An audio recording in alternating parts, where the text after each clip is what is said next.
Hello students, welcome to Compusoft. आज हम Excel के अंदर टोटल 5 फंक्शंस पढ़ने वाले हैं जो कभी भी हमें यूज में आ सकता है। इनको जानना बहुत जरूरी है, तो आइए स्टार्ट करते हैं। तो जैसे आप स्क्रीन में देख पा रहे हैं, यहाँ पे एक फंक्शन जो दिया है उसका नाम है एच स्टैक। एच स्टैक को हम जनरली हॉरिजॉन्टल स्टैक भी कह सकते हैं।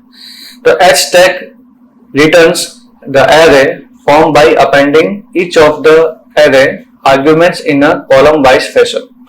तो अगर आपके पास डेटा जो हॉरिजॉन्टली अरेंज्ड है उनको हम कॉलम वाइज कैसे शो कर सकते हैं, ये हमें एच स्टैक में देखना है। तो जैसे आप एग्जांपल देख पा रहे हैं, यहाँ पे दो हॉरिजॉन्टली अरेंज्ड एरे हैं, जैसे कि फ्रूट सेल्स और यहाँ पे भी फ्रूट सेल्स लिखे हुए हैं। तो एक फ्रूट्स के नाम और उनके अमाउंट्स जो भी है यहाँ पे लिखे हुए हैं, यहाँ पे भी कुछ फ्रूट्स के नाम है, यहाँ पे अमाउंट है। तो यहाँ पे अप्लाई क्या किया है, एच स्टैक। एच स्टैक लिखते ही आपको ये डेटा सिलेक्ट करना है, कॉमा करके ये डेटा सिलेक्ट करना है। तो आप एक से ज्यादा हॉरिजॉन्टली रो के डेटा को आप यूज कर सकते हो। तो आपको कुछ इस तरह से आउटपुट मिलेगा। इसका हम प्रैक्टिकल भी देखेंगे।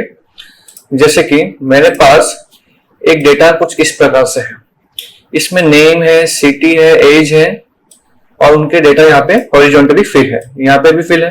तो हमें क्या करना है, यहाँ पे इन दोनों का कॉम्बिनेशन चाहिए। तो हम सबसे पहले यहाँ पर इस हेडिंग को ले लेंगे, यहाँ पर एच स्टैक लिखेंगे।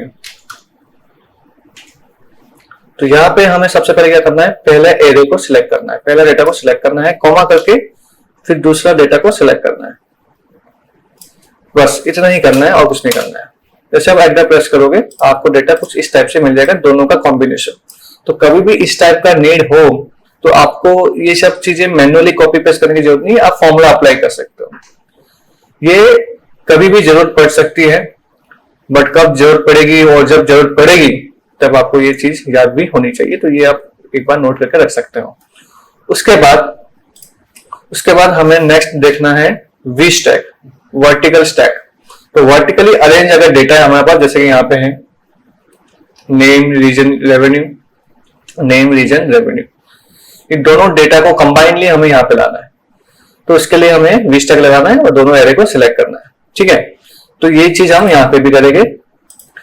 यहाँ पे देखिए name, age, city, name, age, city, मेरे पास दो अलग अलग डेटा है, दो अलग अलग जगह पे, यहाँ पे मुझे लाना है। तो सबसे पहले हेडिंग आप कॉपी कर लीजिए, क्योंकि हेडिंग अपने आप फॉर्मूला के अंदर से नहीं मिलेगा। तो यहाँ पे हम लिखेंगे वी स्टैक। इसमें सबसे पहले क्या करेंगे, इस एरे को सिलेक्ट करेंगे प्रॉपर, कॉमा करके दूसरे एरे को भी सिलेक्ट करेंगे। बस close the bracket and press enter. तो आपको दोनों डेटा कंबाइनली यहाँ पे मिल जाएगा, है ना सिंपल। तो ये सिंपल चीजें ही कभी कभी हमें याद नहीं होती हैं, इसलिए ये चीज एक बार नोट कर लेना जरूरी है। इसके बाद नेक्स्ट फंक्शन जो हम देखने वाले हैं वो है सीक्वेंस। सीक्वेंस एक ऐसा फंक्शन है जिसका यूज करके हम एक सीरीज जनरेट कर सकते हैं। जैसे यहाँ पे एक एग्जांपल के तौर पे बताया हुआ है। तो यहाँ पे जो फंक्शन यूज किया है सीक्वेंस, उसमें सबसे पहले 10 लिखा है। अब 10 का मतलब है नंबर ऑफ रोज, कितने रोज हम यहाँ पे यूज करना चाहते हैं। तो रोज हो गया 10। नेक्स्ट है 5, यहाँ पे 5 लिखा है बिकॉज यहाँ पे हमें 5 कॉलम्स चाहिए। तो 5 लिया है कॉलम। फिर जो 0 लिखा है ये हो गया स्टार्टिंग नंबर। स्टार्टिंग नंबर यहाँ पे 0 से शुरू होना है। और 3 इंडिकेट करता है यहाँ पे स्टेप वैल्यू, कितने कितने स्टेप्स आगे बढ़ने हैं, और उसके हिसाब से ये पूरा रो एंड कॉलम में डेटा फिल हो जाएगा। तो इस टाइप का अगर आपको सीक्वेंस बनाना है तो आप ये बना सकते हो।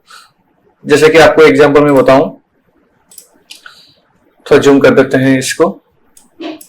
अब यहाँ पे मुझे सीक्वेंस बनाना है, ठीक है, 1 से लेकर पर्टिकुलर कोई 100 तक मुझे चाहिए, 1 to 100, और 5 पे स्टेप वैल्यू चाहिए। ओके, तो ये हम कैसे करेंगे। तो सबसे पहले यहाँ पे हम लिख देते हैं सीक्वेंस। अगर आपको एक ही लाइन में चाहिए, I want 1 to 100 numbers on in a 1 line, तो वो भी हम कर सकते हैं, या 1 रो में चाहिए तो वो भी हम कर सकते हैं। तो स्टार्टिंग कहां से करना है, एंडिंग कहां पे करना है, वो हमें लिखना है। तो यहाँ पे सबसे पहले हम लिखेंगे नंबर ऑफ रोज। तो मुझे 1 to अभी 20 करते हैं, तो 20 रोज हो गए। कॉलम मैंने अभी 1 लिखा है, स्टार्टिंग में 1 से कर रहा हूं और कितने स्टेप्स वैल्यू आपको चाहिए वो आप लिख सकते हो। तो मैं स्टार्टिंग 0 से करता हूं, चलो, और स्टेप वैल्यू चाहिए मुझे 5। ठीक है, सो इट इज डन। एक बार एंटर प्रेस करते हैं, क्या आता है देखिए, 0, 5, 10 ये सारे नंबर्स मुझे मिल चुके हैं 20 रोज के अंदर। ठीक है, तो ऑलमोस्ट 100 तक आ ही गया है। अगर मैंने 5 से शुरू होता तो 100 तक पहुंच जाता। ये फॉर्मूला के अंदर मैंने अगर यहाँ पे 5 से शुरू किया होता, देखिए 100 तक पहुंच गया। ये पूरा एक वर्टिकल लाइन में आ गया। बट आपको ये चीज वर्टिकल में नहीं चाहिए, हॉरिजॉन्टल चाहिए, तो आप सीक्वेंस में क्या लिखोगे? सीक्वेंस में सबसे पहले लिखोगे जैसे कि कितने रो चाहिए, तो मुझे एक ही रो चाहिए तो फिर एक ही लिखिए। कि कितने कॉलम चाहिए, अब कॉलम कितना चाहिए वो आपको थोड़ा सा डिसाइड करना होगा कि कितने आपको कॉलम चाहिए। तो कॉलम हम ले लेते हैं 20 ले लेते हैं, और स्टार्टिंग नंबर 5 से करेंगे और एंडिंग स्टेप वैल्यू रहेगा 5। देखिए ये बन गया। तो इस टाइप से भी कर सकते हैं। तो ये चीज आप एक बार ट्राई करोगे तो हो जाएगा।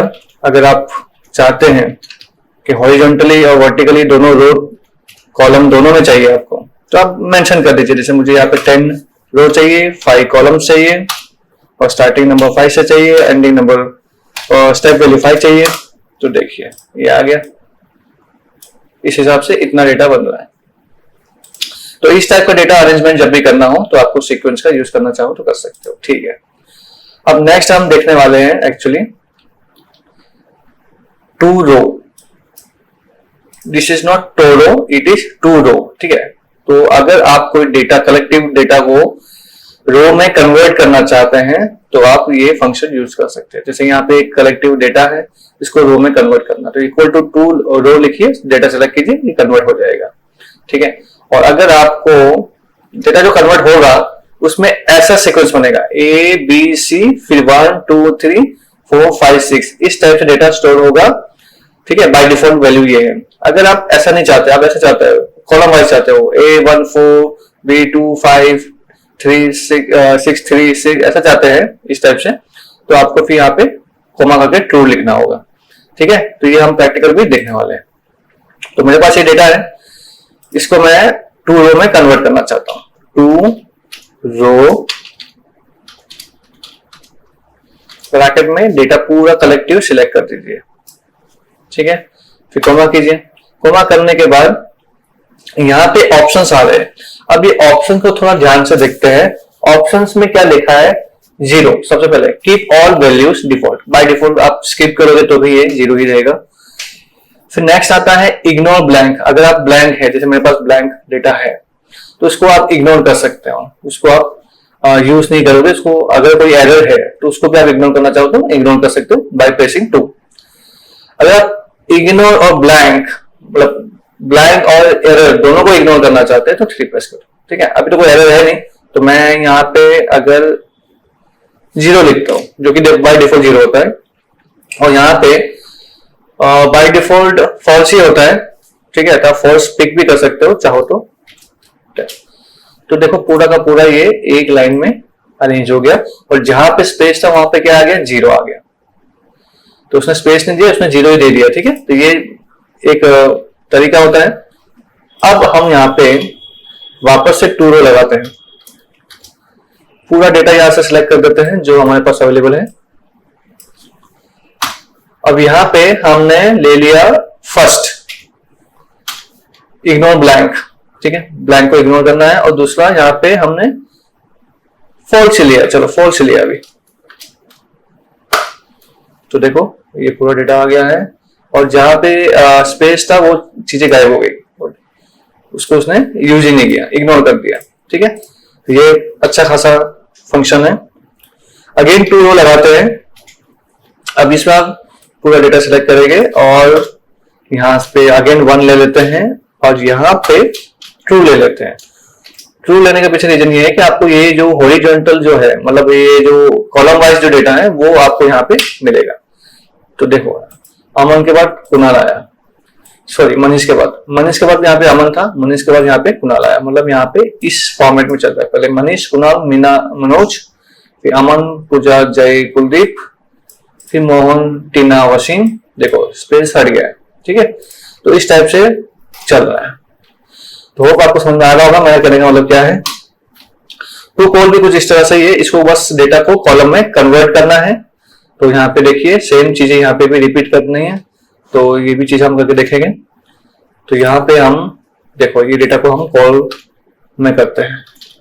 टू कॉल लिखिए, सबसे पहले डेटा सिलेक्ट कर दीजिए। अगर आप स्पेस को इग्नोर करना चाहते हो तो 1 प्रेस कीजिए, और बाय डिफॉल्ट फॉल्स होता है तो ये आपको कॉलम में देगा, लेकिन ये इस टाइप से डेटा को फॉलो करेगा कॉलम के अंदर शो करने के लिए, ठीक है। 1 2 3 4 5 6 7 8 ऐसे फॉर्मेट में आएगा। एक और बार लिखते हैं टू कॉल, सेम डेटा को सिलेक्ट करते हैं, 1 प्रेस करते हैं फॉर इग्नोरिंग स्पेस, और यहाँ पे 2 ले लेते हैं।